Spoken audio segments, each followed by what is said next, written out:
day that Major Megan McClung was killed by an IED while riding in a Humvee was the tipping point for me. I had to do something. If not me, then who? And if not now, then when? It was one of those situations. And I just said, no. It doesn't matter what the consequences are, personal or otherwise, right? I said, this needs to be fixed. Whistleblowers are just people who said there's something more important here than my boss or the general or the admiral or the president. The most common vehicle used was the Humvee. They were never built to withstand weapons that the insurgents were using, these IEDs. The estimates are that about a third of the casualties in Iraq were due to Humvees. Hundreds of Marines were tragically lost, and probably thousands maimed unnecessarily.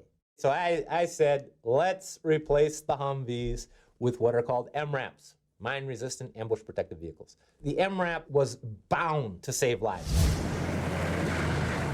It's more survivable than Humvee because it has this V-hull that deflects the blast out rather than focusing it or carrying it straight up. The base is much higher off the ground, so it's further away from the center of the blast. Tailor-made for bombs were IEDs. But it wasn't a new solution. The Marines had asked for MRAPs, but that request had been pushed back. The Pentagon, intentionally or unintentionally, had preventively caused 19 months in delays, and that had a direct impact on lost lives, unnecessarily. I came with these concerns to my supervisors. No success. Then communicating directly with the agency that's supposed to be providing the support. No luck there.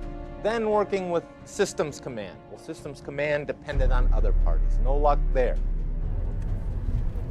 And so I was determined to bring this to the attention of the Office of the Secretary of Defense.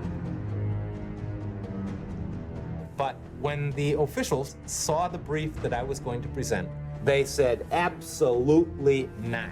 That cannot be allowed to go forward. And when they get to the end of that chain of command and it becomes more important that nobody get embarrassed, that some people eventually decide, you know what, I'm going to do the outside play.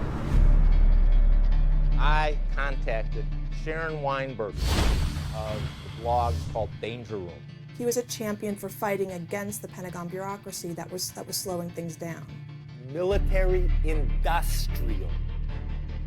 And the military piece is supposed to be in charge. Tell the industry, you know? But what happens is the bureaucracy has its own interests. We had documents backing it up, and so we went ahead and published it. Publishes the actual document on Danger Room, which was very, very helpful. That got the attention of Senator Biden and his staff. They asked whether I would like to speak to USA Today. I said yes. I got a call from Tom Vandenbroek, I believe, the very next day. And as soon as I found out about Franz, I thought, oh my God, I've got a real live, honest-to-God whistleblower who knows what's going on. I provided him unclassified information, which was key to understanding the issue. I thought immediately we were embarking on a bigger project to find out why these vehicles hadn't been getting there in the first place. And immediately he took and ran with it, and he understood and was fortunately able to bring this to a front-page article. These have to be genuine, important issues that are being exposed. And in Franz's case, when you hear about decisions that are made that save thousands of lives, there's nothing more important than that. Now, a new Pentagon study. Are our troops getting what they need when they need it? Is the U.S. military shortchanging its troops? According to Franz Gayl, the Marine bureaucracy has continued to under-equip our troops for years. I contend that officials knowingly delayed or refused the provision of urgently requested capabilities like MRAP. Gayl says hundreds of troops have been killed. Delays in military. They're not going to tell you what's broken. And the only way to find that out is from people on the inside. They couldn't allow something like this to happen again. Fight them with truth. That's what it's all about. Now it's in the press, and now the Commandant's getting asked about it during Senate Armed Services Committee testimony. Does the administration have a plan to replace each of those Humvees in Iraq with some variation of an MRAP? We don't have an answer right now on how long-term I think the MRAP is going to be. 3 days after actually my story had run on MRAPs, I was taken aside by a senior defense official who told me that my access was going to dry up for writing a story like that. It wasn't going to change the way I reported, but I thought it was interesting that, you know, someone at his level would take the time to make that threat. They were using all these personnel actions against me. I'm the substandard employee, bottom 3%, unreliable, untrustworthy, et cetera, et cetera. After investigations and after all these personnel actions and reprisals, I was placed on administrative leave. The MRAPs are starting to get media attention, but the guy who makes it happen, Franz Gayl, is losing his security clearance and is getting pounded on in his own job. I was fearful. If I have to leave the government now and I don't have security clearances, we're gonna have to move away. I can't get a job around here. You can't do anything without security clearance around DC area. I knew that life was gonna go fall off a cliff. With the things that's going through in his head and work and family and my children, all this chaos thing, we went through with it. I mean, like, tough time, you know, but we hang in there each other. When Gates saw the stuff the whistleblower was pushing out there, everything changed. Secretary of Defense Gates, first thing he did is established what was called the MRAP Task Force. Vehicles like the MRAP provide the best protection available against roadside bombs, and so the need for these kinds of vehicles will not soon go away. The MRAPs started going out there en masse. This is the largest acquisition program for the Department of Defense since World War II.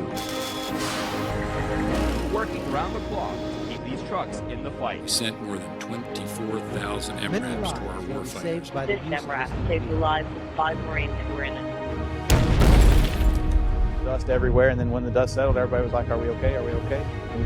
We were all good and moved on. We protected our soldiers. That's what matters. We were in a lot better shape than had we been in a Humvee. Made a difference, saved lives every day. We were all lucky to be alive. The MRAP saved my life. We were able to bring everybody home alive.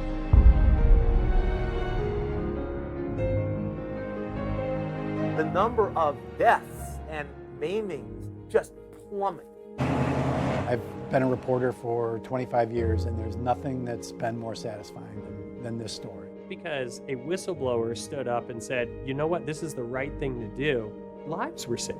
And that, to me, is the definition of a hero. My husband, I consider him hero, but he didn't think he wanted me to call him hero like that because he loves the Marine, and he just did what he needs to do.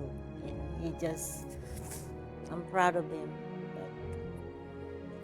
I love you, honey. I think you are so good, and I'm very, very proud of you. We made it happen. And that was hugely satisfying. He's losing his job while the right thing is happening. This is where wonderful advocates who have been helping me all these years really came to the rescue.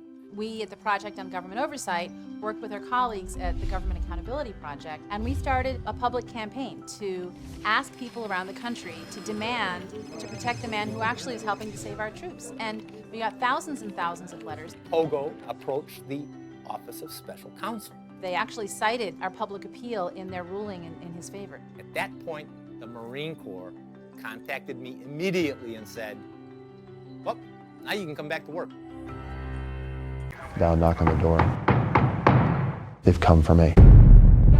Agents raiding his home. I knew that I was being watched, and I knew that I was being investigated. They actually brought down the presidential home because they thought I might be on board. And there's no precedent. It had never happened before. I remember telling my immediate supervisor, what are we doing? As here he is telling me, don't worry about it, and don't ask any more questions.